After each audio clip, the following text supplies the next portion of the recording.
Hello, everyone, and welcome back to the Bundesliga Show. We're back for another Matchday review for Matchday 9. Obviously, Bundesliga Show brought to you by Over the Bar, and of course, as always, this season in partnership with Bundesliga Boxes. So, Bundesliga Boxes, if you haven't amazingly heard of them, they're a brilliant company that provides you with mystery authentic German t-shirts. We're really pleased to be in partnership with them this season. They've been brilliant. Me and Mark have already got a load of t-shirts, and we're looking forward to the next batch coming out in due course. So hopefully you will get our hands on that one just before Christmas as well. So yeah, go over and follow them on Twitter, and of course go buy some lovely shirts for yourselves. As per usual, we're streaming live on YouTube, but as an addition, tonight, hopefully, if things have all gone to plan, we'll be streaming live on Twitter as well. Hopefully that's the case, and a couple of people will stumble across it on Twitter as well. So hope you're all well, and hope you all enjoy the show. So without much further delay and enough chat from me, go over to you, Mark, and let's have some scores on the doors from this week. Yeah, so let's start off obviously by recapping the scores for week 9. So as you can see on the bottom of your screen, we started off on Friday night, didn't we? We started off with a 4-1 win for Mainz at home against beleaguered Augsburg. Moving on to Saturday, we had a 3-1 win for Dortmund in Bielefeld. Bayern Munich with another big win, 4-0 over Hoffenheim. Yeah, then obviously RB Leipzig getting a very comfortable 4-1 win over Fürth. Yeah, Freiburg winning again, still the only unbeaten team in the Bundesliga with a really impressive 2-0 win away in Wolfsburg. Yeah, Hertha Berlin with a second win in a row, excellent win, 1-0 over Gladbach at home. Then moving on to Sunday in the Rhine Derby, we had a 2-2 draw between FC Köln and Leverkusen. Moving on to the next game, we had Stuttgart drawing 1-1 with Union. Actually, a last kick of the game equaliser for Stuttgart in that game. Heartbreaking for Union. So that was my team against Rory's team as well. So I was a little bit gutted about that one. Obviously, I'm sporting the FC Nuremberg scarf. That's a team in my heart, but my Bundesliga loyalties mostly lie with Union these days, really. And then obviously Bochum with a really impressive 2-0 win over a side have only won one game all season, Frankfurt. Mm-hmm. Okay, so yeah, where better place to start than the OTB's featured 4. So yeah, this is obviously for the new guys that are watching. This is where we kind of check out the 4 best games of the weekend. And obviously starting last week, we had the new system, didn't we? Where we kind of count down the top 4 and then we kind of go on to the talking points. So remember that we'll be following the same system again this week. So where better place to start than the Rhine Derby as our 4th best game of the week? I mean, it was a cracking game to watch, really, wasn't it? I think I predicted Köln would actually win this game. I think, Rory, you went for a Leverkusen comfortable win, didn't you, in this one? Obviously, yeah. Leverkusen coming into the game on the back of that 5-1 hammering against Bayern Munich. And yeah, obviously Cologne coming into this one on the back of a 5-0 hammering by Hoffenheim. So it was quite an interesting game, the subplot. Obviously big rivals. I mean, the game started off in brilliant fashion for the away side, didn't it? I mean, Moussa Diaby, that man again, going on one of his brilliant runs, threading a beautiful pass through to the on-form Patrick Schick, who just kind of comfortably eased them 1-0 ahead. Then, as we often see with Leverkusen, they back up goals very often, don't they, with a quick-fire double. And we saw that again in this game. I mean, obviously, Cologne were unable to clear when they had a couple of good chances to clear, really, that one, didn't they? The ball kind of rather fortuitously fell to Karim Bellarabi, who had quite a bad-tempered afternoon, actually. He was obviously enjoying the derby day, really, over in Cologne. He kind of comfortably side-footed past Timo Horn, who did actually manage to get a strong foot on it. Just a few minutes after that, again, they had a 4-against-2 break as well, Leverkusen. Jeremy Frimpong, the on-form fullback for Leverkusen, strode forward, looked like he was going to make it 3-0, but he smashed the aluminium, as they call it here in Germany, smashing the bar, which was pretty unlucky, really, not to make it 3-0. But then, Rory, second half, different game, wasn't it? Yeah, well, I think Köln obviously thought that it's best, best form of defense is attack. So they came out much more attacking in the second half, which, you probably would have thought that it might have actually still favoured Leverkusen because they could still counter on them, and they did still create chances. I think Schick and Wirtz both had a couple of chances, maybe to make it 3.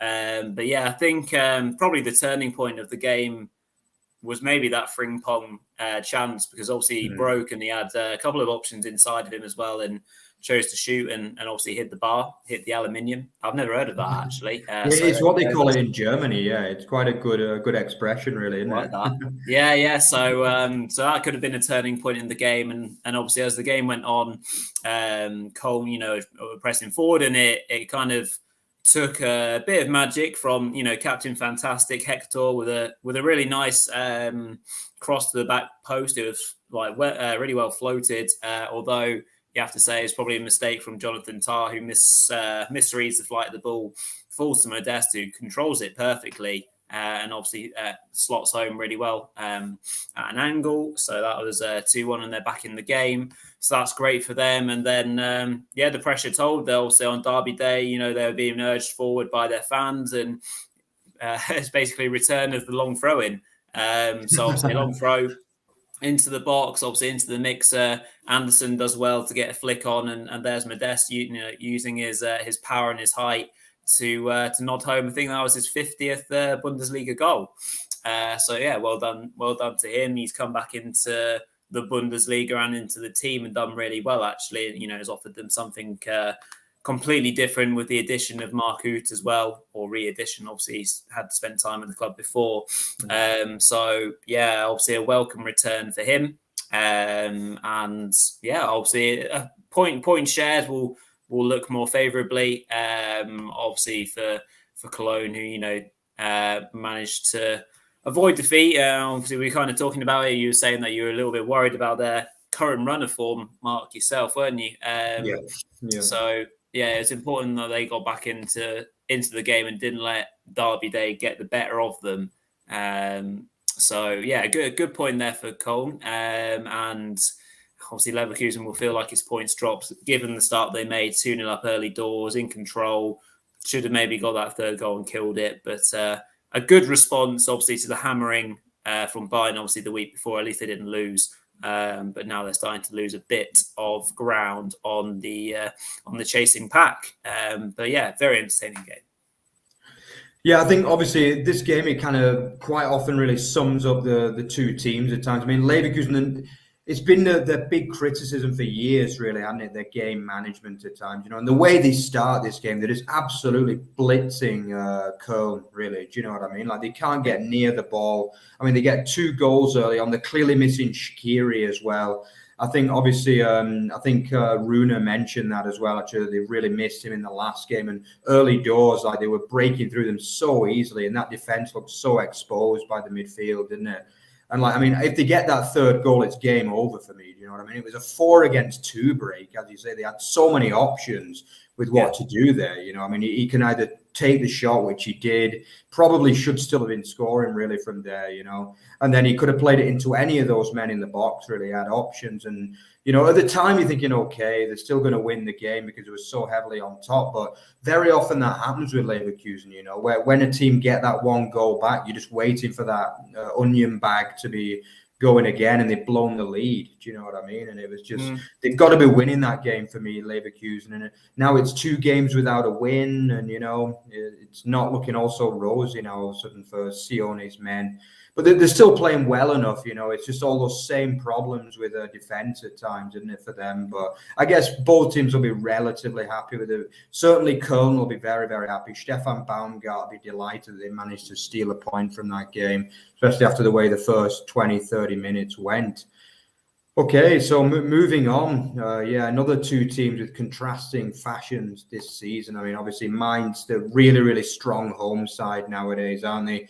They did come into this game actually on the back of a 3-match losing run, which might surprise a few people. But we did say there was nothing really wrong with performances, were there? It was just a case of results going against them, and wonder strikes and things like that going against them. But Yeah, I mean, they went through and won this game very, very comfortably. Again, it was another game where they pretty much had the game won after 26 minutes, didn't they? I mean, the first goal through Onisiwo, who at times his finishing isn't the best, really, is it? Let's be honest. But he would have been happy to get this goal. And this one, horrendous defending from Gumny at the back as well. Like, I mean, Vidmar just kind of puts, it's a decent ball in, isn't it? But he has to be clearing that away. And he just kind of scuffs the clearance straight through to Onisiwo, who just kind of takes a touch and smashes it past the keeper.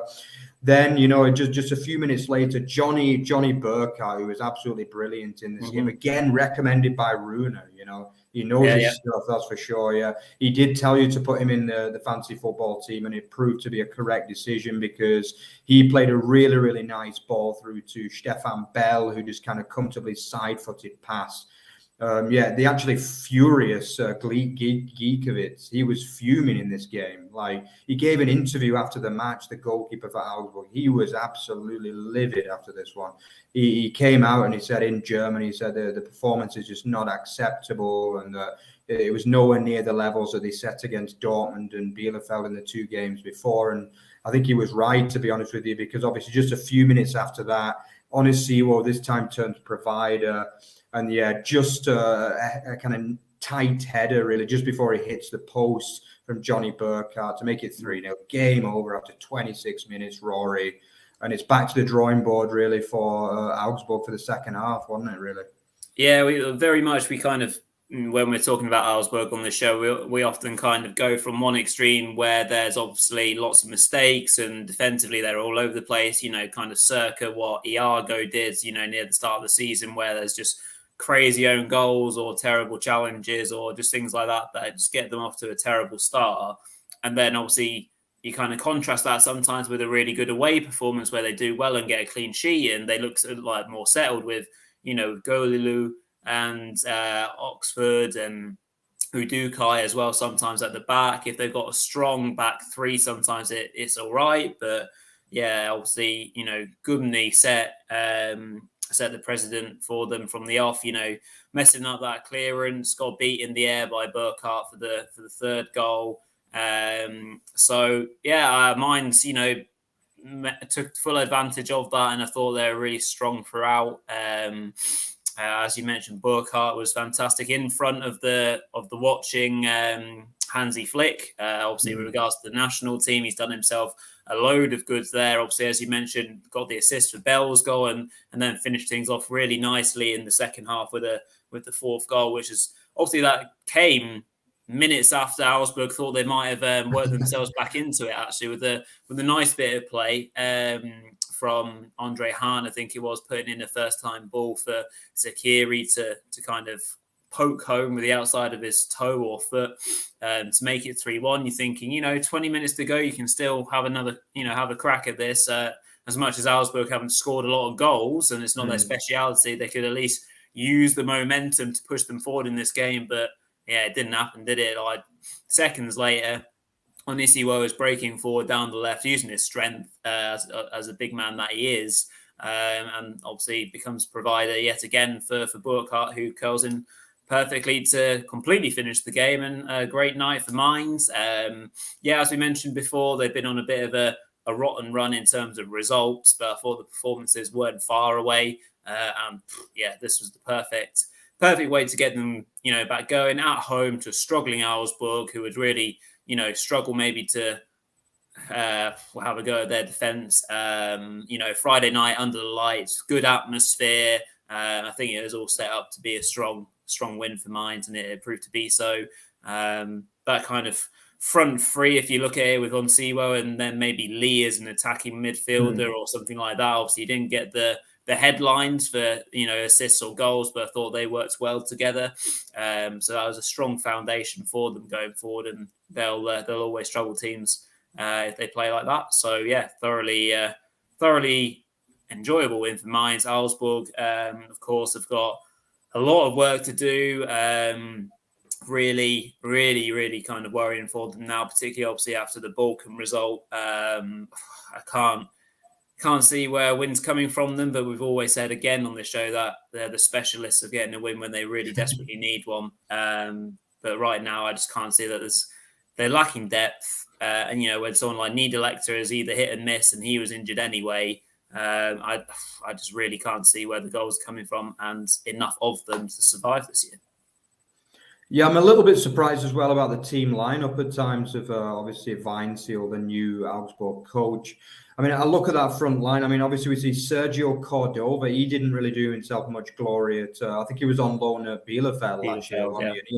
He looked like he couldn't hit a barn door with a proverbial banjo, Yeah. And to be honest, he's been pretty much the same since he's come back to Augsburg. Really, just doesn't look the grade really for Bundesliga. Andre Hahn, I mean, he's a decent as a wide player, but he doesn't really get the goals. As supplied a pretty good cross for the assist. I'm a little bit surprised that Zakiri didn't start because when he came on, I mean, he gets the goal. And I mean, obviously they're massively missing Dorsch as well. He is their best player and he's been out for the last 4 or 5 games now. Until they get him back in that midfield, like they're going to go down basically. I don't know exactly how long he's out for, to be honest. Do you happen to know that, Rory? But no, I don't know. Badly need him back, because they look. This is a team that just isn't that good really on paper or on performance at the end of the day. I mean, obviously they lost Richter in the summer. He was probably their best player in all honesty. And Niederlechner's form has been poor this season by and large. He looks a shadow on the player he was a couple of years ago. Vargas is having a stinker of a season as well. So far, it looks like he's trying too hard, Ruben Vargas. That's the problem. And that can often happen to a player that's quite skillful and he knows he's playing in a pretty poor team, in truth. Do you know what I mean? And he looks a frustrated man out there. And, they look like a relegated side at the minute. Obviously, there's still a long, long way to go. And actually, as things happen, they're not actually in the bottom. They're not even in the bottom 2. So it's far from being a complete catastrophe. But to me, they look a poor side, really, in all honesty, and quite significant than Bielefeld, who are actually below them at the minute. But Bielefeld just can't catch a break at the minute, which we'll talk about a little bit later. But for me, Augsburg have got big work to do. They need the best players back. They need to get the right team lineup. Again, Framberg is another one that hasn't been starting this season. Surprises me. Yeah, Iago hasn't had a good season, but keeps getting picked every week. It's just, it's just not working out for them this year, is it? But we'll have to see what they can do because Weinziel is actually quite highly rated, actually, as a manager. Was seen as quite a coup to get him back for his second spell. So we'll have to see what they can do, but big improvements really needed. As Rory said, when they're bad, they're terrible, aren't they? And this was one of those bad performances really from Augsburg, Okay, moving on. So, let's have a look at the leaders and probably one of the best teams in Europe as well, let's be honest. I mean, before the game, we were talking about Hoffenheim. Could they back up that great performance against Cologne 2 Fridays ago? Obviously Bayern without Hasenhüttl, Nagelsmann. I always get them two mixed up, the names. But who actually contracted COVID, obviously led by what they're calling now the Topmüller trio, who is like the kind of 3 assistants to Nagelsmann that joined him from Leipzig. Like they also manned them for the 4-0 win in Benfica in midweek as well, and they backed it up with another impressive 4-0 win. I mean, the game itself was pretty much a procession, let's be honest, for the Bayern. I mean, they had an early goal disallowed through Serge Gnabry, who's coming back into form, by the way. Yep. I mean, it was probably the right decision, really, for the Musiala foul on Grilic. At first, I thought it looked a little bit soft, but when you looked again, you thought, it's definitely a foul, really. But it didn't. It only took another 8 minutes after that for this time Musiala to supply Gnabry on the far right-hand side to kind of slide it underneath Baumann for 1-0. Then, great kind of chasing work from Müller, really, wasn't it, on the break for the second goal. He's running away, and then he kind of supplies Lewandowski to just curl. He doesn't get that many goals from far out, does he? But he proves that he can get all kinds of goals. He curls an absolute beauty past Baumann. I mean, only half an hour gone, you're already thinking it's a long way back. Probably another interesting moment that happened in that first half as well is that Akpu Goma went off actually after being booted, having the ball booted into his face by Stefan Posch. I presume it was precaution for potential concussion, really, that withdrew him. And they actually took off him as a defender for a striker, actually. They actually put Jorginho Rutter on. So it proves that obviously Sebastian Hoeneß, he fancies his side, but it probably proved to be the wrong decision, I would say, Rory, really, overall. Yeah, I think once obviously Bayern got into a controlled position of 2-0, I think it's fair to say that their intensity slipped a little bit, which obviously is completely normal. I think they were effectively saving legs, I guess, and their level dropped for a good while, and in the second half it looked like Hoffenheim might find the breakthrough. I think there was potentially. Well, I mean, Babu had a chance, which he volleyed wide. I think Ruter also got on the end of the Scoff pass, but wasn't able to make the most of it. And Scoff was almost actually inadvertently set up by Pavard, I think it was, but they are able to clear it. And the game kind of drifted from there on in without it. There's a few half chances at both ends until late on, where a Bayern corner is poorly cleared by Kramaric of all people, where he smashes it into his own, not his own player, into Upamecano, I think actually, and it bounces for wonder super sub Choupo-Moting, who takes his chance. Yeah, to be fair, he takes his chance every time he comes. He does. So United need to sign him, I think. Well, let's not get onto that. I might scare people off. He puts his stamp on the game and finishes it as a contest 3-0 late on, and obviously Kingsley Coman had to have a say as well in the end of the late goal after being played through really nicely by the ever improving and vastly improving Upamecano. His pass through the lines was really good in behind Hoffenheim, and Coman did the rest for 4-0.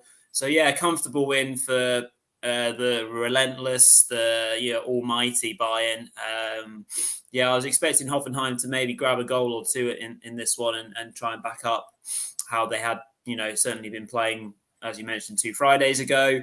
But it just wasn't to be for them. I think for Hoffenheim, you try and swipe this one under the carpet and try and not to let you affect your confidence too much. They'll trouble teams going forward, of course, all week in, week out, and they'll play against a lot less ruthless teams, shall we say, in terms of attacking. So it was always going to be hard, regardless of their form coming into this. They'll be disappointed. Bayern look obviously imperious right now. As I mentioned, Coman had been injured, I think, for a little while. It's just that he's being eased back into it. He gets a goal.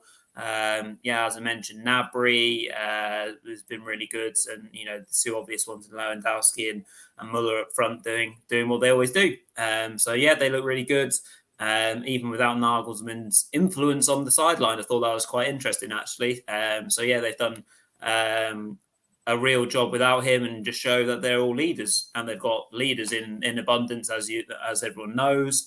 That's throughout the team, not just in terms of attacking, and they'll be really pleased to keep another clean sheet. So, great weekend for the champions, Hoffenheim. Rest up and go again.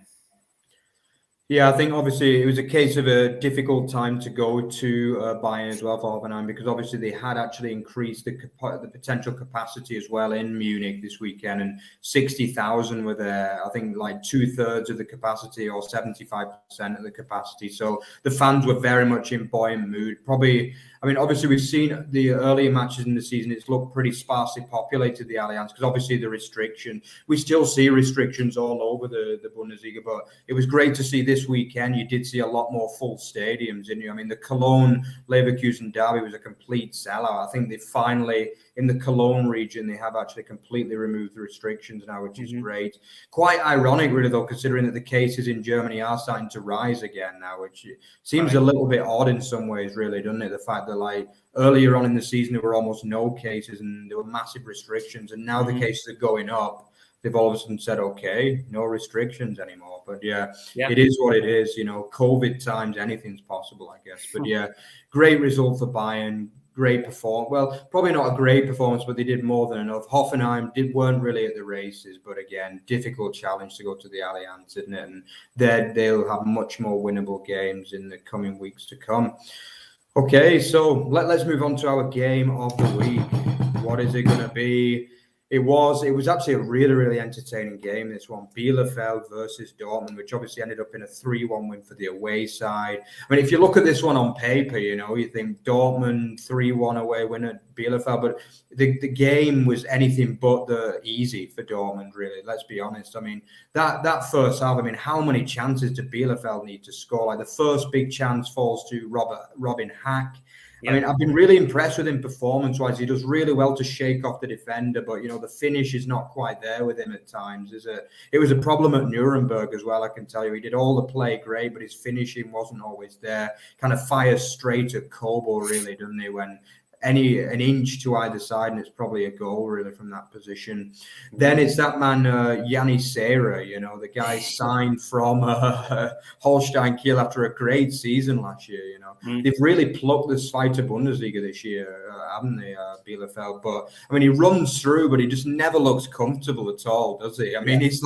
He's kind of falling over it, stumbling. He does manage to get a shot off, but it's kind of blocked by a mixture of the defender and Kobel, really, and it's relatively easily cleared.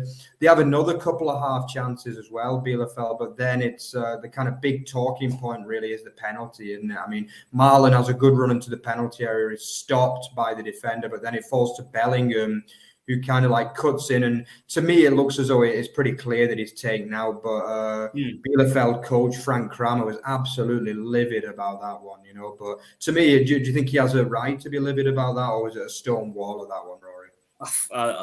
From what I've seen on the extended highlights, it looks about clear as day. For me, he effectively fouls both players, I reckon. Yeah. So, yeah, for me, unfortunately, I think it's quite clearly a pen. Yeah, then obviously Emre Can comfortably rolls home the penalty. Obviously, the big news as well, we didn't mention this, was the fact that Haaland is injured until December as well. So obviously, Bielefeld would have fancied the chances before the game, but perhaps, I would say definitely unluckily find themselves a goal down to Chan's penalty. Probably should have had at least one goal before that, Bielefeld. But then a few minutes after that, it's that man Mats Hummels. The ball's just kind of bouncing around, really, isn't it? But Hummels, we know he likes a goal, don't we? But he kind of hits it on, it's falling from the air. He hits it on the volley and smash right past the goalkeeper. Great goal, really, from Hummels. And then at that point, at 2-0 at half-time, it looks like it's game over, really, doesn't it, Rory? Yeah, it does. And as you mentioned, it was quite unlucky, really. Obviously, it can happen when the big teams just, they thrive on moments, on fewer chances, and, they're more clinical. And generally speaking, that's why they're further up to the top of the league and Bielefeld aren't. So, yeah, 2-0 at half-time. Unfortunately, the Hummel strike was certainly something else. But Bielefeld, they came out again really strong in their approach, much like they were in the first half, very strong into the tackle. It's a tactic that we've seen replicated against Dortmund quite a few times. Hoffenheim did it, for example, early on this season as well. So they were right in the game, and they're almost level. Sorry, not level. They're almost back in the game very early on from a corner, which is narrowly headed wide. Obviously, one thing to note, especially in the second half, is that Kober went off and Marvin Hitz was in net. Yeah. So that's obviously a big change that happened. So there's a chance from a corner. Then Wimmer also had a chance where he kind of got a shot off, and it was a good reflex save actually by Hitz in the end. And then unfortunately the story of the game was Dortmund being more clinical, and as a result, we're going to mention an English player, obviously on this English-speaking channel. Obviously, the amazing Jude Bellingham, who gets the ball from a recycled cross on the edge of the area, faced up with at least two defenders in his way, mazes his way through brilliantly by faking shots, left and right. Gets through, still got a narrow angle where he's one-on-one with the keeper, Ortega, and he manages to chip it over him, and it has enough power on it just to go across the goal line before it is kind of cleared off the line, but it had gone beyond the line fully. So that's 3-0, and that's just a magical moment. So effectively, two wonder strikes and one mistake means you're 3-0 down, and you're playing well. You feel frustrated, don't you? So I feel for Bielefeld in that regard. Certainly, hosting Dortmund or any team like that when you play to a good level in a strong way, and you just lose the game on moments, it can happen, of course. They get a deserved goal in the end, though, as Hummels fouled Wimmer in the box, and Fabian Klos gets his penalty, which he tucks away for 3-1. But yeah, ultimately playing nicely and losing is still frustrating as it gets. Not that Bielefeld would have probably targeted this as a game that they were 1,000% had to win. Dortmund away doesn't always strike you as Dortmund coming to you, not being away from home, is it's not going to be a game that you think you have to win. So they'll move on to games where they need to target. But of course, scoring goals is the big thing. Their level with Augsburg in terms of how many goals they've scored, which is 5. So that's the joint lowest in the league. Of course, that's from 9 games. So you're almost averaging half a goal a game, strike rate, which, it is not good enough if you want to stay in the league. So right now, they're struggling as much as the bottom 3 stands right now. So I think that's only a fair reflection on the league. But it's a weird one because their performances haven't been terrible. We've mentioned they've got quite a lot of draws. But that elusive win really is starting to affect them now, and they need to get it ASAP, basically. But Dortmund did well in the end with a depleted team. No Haaland, but there's a lot of other players, regular players, the Hood, Reina, a couple of others as well were missing. So they're settling in and trying to do the chase work behind Bayern, but it's it's hard work for them because it's relentless. But a good win for them in a very entertaining game. Yeah, definitely. I mean, obviously the challenge for Dortmund in the next few weeks really is going to be to how they can get the goals without Haaland. I mean, for me, it's not really so much like getting goals. I still think they will get goals without Haaland because that's just what Dortmund do, don't they? They score bags of goals wherever they go, really. But I mean, it's those big moments, really, isn't it, that Haaland, that level of player, they come good in the big moments, So when you are behind away from home, that's when the likes of Haaland step up. Do you know what I mean? And obviously, in the end, it was a comfortable win in Bielefeld. But I've got to say, I thought Bielefeld's performance was really good overall, though. I mean, it's just one of those sides that is not getting the rub of the green at times. I mean, I know there's the famous proverb, you make your own luck. But at the minute, Bielefeld are just not quite getting the rub of the green, I mean, Kobel had a really, really good first half in this game, let's be honest, and he is actually, Kobel is becoming a good goalkeeper actually for Dortmund. I've got to say, he looks pretty, he doesn't keep many clean sheets. In fact, he's not kept any clean sheets in the league so far. But I mean, I'll be honest with you, I've been impressed with him, and I think he's definitely a step up from what we saw last year from Burki and Hitz. But as for Bielefeld, they did have those chances, but they're just not taking them at the minute. But as Rory said, 9 games now without a win, one of only 2 winless sides in the Bundesliga, which is obviously the other side is beleaguered Fürth, who, let's be honest, look as good as relegated already after 9 games, really. But I guess that's a benefit for sides like Bielefeld because they know that there probably will only be one automatic spot that they're playing for. Yeah.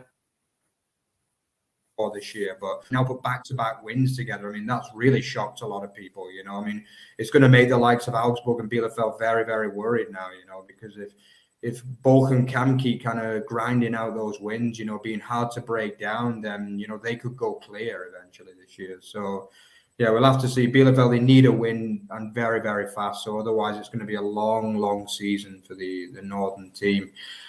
Okay, so that concludes our feature 4. So obviously nowadays we don't go over the other 5 games. We just kind of go straight onto our Bundesliga boxes talking points of the week. So obviously, as some of you may or may not have seen, there was the first sacking of the Bundesliga this season. And it was that man, Mark van Bommel of Wolfsburg. Obviously, Wolfsburg turned over for the 4th game in a row this weekend at home against high-flying and unbeaten Freiburg. But I mean, we're just going to be discussing, was Van Bommel ever really right for Wolfsburg? Because obviously it was a very, very short reign, lasting only 13 games overall. I mean, probably the first big talking point, Rory, was the fact that in his first ever game was a disqualification from the Pokal, a tournament that Wolfsburg would probably have targeted winning this season, really. So, I mean, would you say that was a sign that it was just doomed to begin with, really, Rory? So yeah, there's obviously been a lot of conjecture about his tenure at the club and whether he was ever a good fit for Wolfsburg and whether they were always happy with it. But yeah, I think you quite rightly say from the off that admin error, if you want to call it. Obviously, they're playing a fourth division side, I think it was, in the Pokal first round. And obviously the worst part about it is that they get taken to extra time. And so the coaches, they make a sixth substitution, which obviously wasn't allowed by the rules of the Pokal. He does it and they win the game, I think 1-0 in the end. But obviously, quite rightly, they're then expelled from the competition because they've made this administration error and made too many subs, which goes against competition rules. And they're out. So they're out of the Pokal in round one, which, the Pokal is obviously famous for their shock results, but that's a really poor start, isn't it? Not a way to endear yourself to the fans or even the sporting director and the people immediately above you. So that was a really poor start. Obviously after that, in terms of the league, they kind of got off to a good start, didn't they?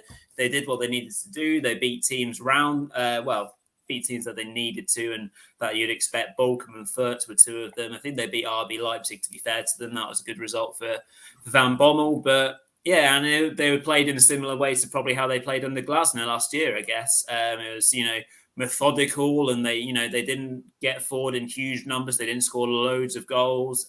Weghorst had continued his good form and was doing quite well for them still. But ultimately, after that, they started to struggle a little bit. There was always a bit of rumour about his relationship with the sporting director. I won't insult the sporting director by trying to pronounce his name. So all you need to know is that they had a bad relationship, I think. So it kind of went on, and they weren't ever, they weren't scoring enough goals for me. Obviously, one thing that fans would have been aware of in Van Bommel's short time as a head coach or as a manager, he obviously had this major spell at PSV. Didn't actually win a trophy there, obviously in his time with the club. So, and then he comes to a team that has just achieved top four for the first time in a long while. And, they didn't lose any players. So he's starting from a strong point there. They managed to invest in a few good players as well, making Maximilian Philipp permanent signing, bringing in the Nemecha brothers. So there certainly was investment as well.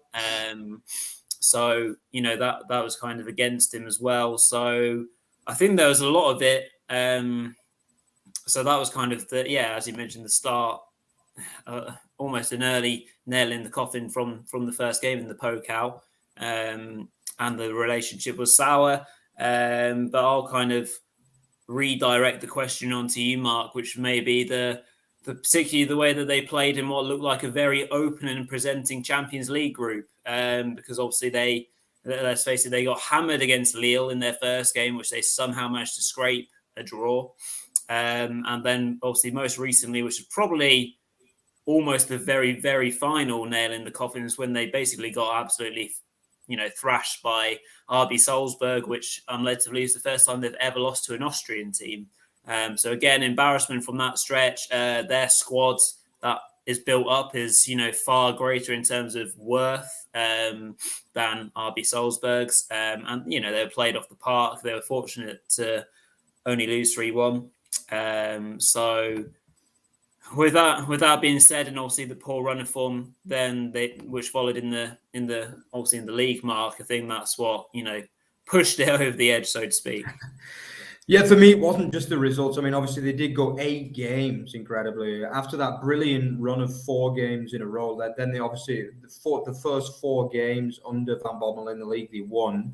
Then, obviously, they drew at home against Frankfurt, in a game they probably should have won as well. But then it was after then, really, that it really went sour, wasn't it? I mean, obviously, they did manage to get a draw at home to Sevilla, which they were a little bit unlucky not to win that one, let's be honest. I think a few refereeing decisions went against them. But for me, it's more been the fact that performances have been so poor, and pretty much everything they did well last season, they've not done well this year, you know. And to be honest, even the games that they were winning early on, they were scrappy, really. Do you know what I mean? And I think they only beat Bochum 1-0 on the first day when everyone was expecting a bit of a hammering, really, there, you know. Even against Fürth, it wasn't that comfortable, and most teams have been running rings around Fürth, let's be honest. You know, I think they were only 1-0 up until the last few minutes in that game when they got a second to make it 2-0. Just the performances haven't impressed at all. I've got to be honest, though, in Van Bommel's defence, they did lose Savas Schlager very, very early on to quite a bad injury against Hertha Berlin. Yeah. And, like, for me, he is their key, probably their best player, in all honesty. They've got a lot of good players, but he's that box-to-box midfielder that every Bundesliga team needs, really. You know, with a league like the Bundesliga, you need that box-to-box midfielder, and that was what Savas Schlager was. I don't think the replacement did particularly well. Joshua Giverlegoi, my pronunciation is probably not too good on that name, but he didn't really impress very much for me. Obviously, Schlager's replacement in the starting lineup. I just think, it was just obviously for me another big problem was the form of Lacroix and Casteels. I mean, I think they made it into just about every single person's team of the season last year. For me, Casteels was the best goalkeeper of the season by a country mile last year in the Bundesliga. This year, the bloke has just looked a car crash at times. You know, I mean, he dropped one into the net against Union Berlin last week that he should have been saving easily. This week, he was lucky not to give a penalty away for a rash challenge on the Freiburg forward. He's a guy that just looked like he didn't trust his defence. And this time last year, nobody would have believed that someone would have said you wouldn't have trusted this Wolfsburg defence, you know. And Lacroix has just not had a good season. Who knows, maybe he wanted a move because obviously he was linked away. Maybe it was a case that, you know, he felt as though he deserved a move and he's not really put it all in this season. I mean, he's had a red card. He's just not been very good, really, Lacroix. And I mean, obviously that partnership, Brooks and Lacroix, was so good for long periods, you know, last season, for pretty much the whole season. And I think also on top of that, even just to add insult to injury, obviously his talisman, Wout Weghorst, got COVID a couple of weeks ago as well. Yeah. And he's missed the last 3 games as well. So, I mean, it's just been an ill-fated reign, really, hasn't it? But I mean, for me, it probably was the right decision to sack him because, I mean, the performances have just been such a kind of far cry from the excellent disciplined performances of last season, really, for me. Well, that's the word, isn't it? Discipline. Particularly what we've seen in the Champions League. There've been lots of red cards, haven't there, for Wolfsburg? And as you said, the defense has gone missing. Obviously, in the first Champions League group game, Brooks getting sent off with a silly handball for that second yellow card and things like that. So, were they playing for the manager straight away? You know, did they believe in what Van Bommel was trying to sell them? Basically, is what I'm getting at. Doesn't look like they were, and so I mean, we could well see a completely different Wolfsburg next week or this weekend coming. Obviously, we got the Pokal this week, tomorrow and Wednesday. Oh, they're not in it. So I do apologise to any Wolfsburg fan. I'm not mocking you there. I genuinely had forgot. So yeah, it was like you say, ill-fated tenure. It's not going to help him in terms of his career and in terms of getting another job anytime soon either, is it? And for the club, you know, realistically, they can just try and rescue their season now. I'm sure it's still early enough to do so, but yeah, very interesting stuff. First club to pull the trigger on a manager or a head coach this season. So I think it was about fair enough to do so. So very interesting to see where Van Bommel goes and how Wolfsburg go as well. Yeah, absolutely. I mean, it's going to be interesting to see who comes in. You know, I think obviously the Wolfsburg faithful, they're going to want someone a little bit more high profile, let's be honest, because I mean, I think we were all a little bit surprised that they did go in for Van Bommel, really. You know, I mean, his CV is far from impressive, really. As Rory said, he didn't manage to win a trophy with PSV, even though they're like one of the absolute big boys, really, in Holland, aren't they? Mm-hmm. I mean, then his only other real job was UAE. I mean, you know what I mean? That just screams of being just a payday job, really, let's be honest. You know what I mean? I can't see how a manager can really improve their credentials by going over there, really. You know what I mean? With all due respect. You know what I mean? Yep. It's so yeah. I mean, let's hope that they get a manager that the club deserves, really, and some of those players. With all due respect to Mark Van Bommel, you know, who was a great player, but his management credentials are somewhat questionable so far. Okay. Indeed. Yeah, go on. Yeah, well, yeah, I think that pretty much quite nicely rounds things up for obviously this week's show, doesn't it? Very good to talk kind of trending news. So obviously Van Bommel, we've gone through our top 4 as per usual. So yeah, it's been another good show. Let us know obviously if you're enjoying the new format of the show.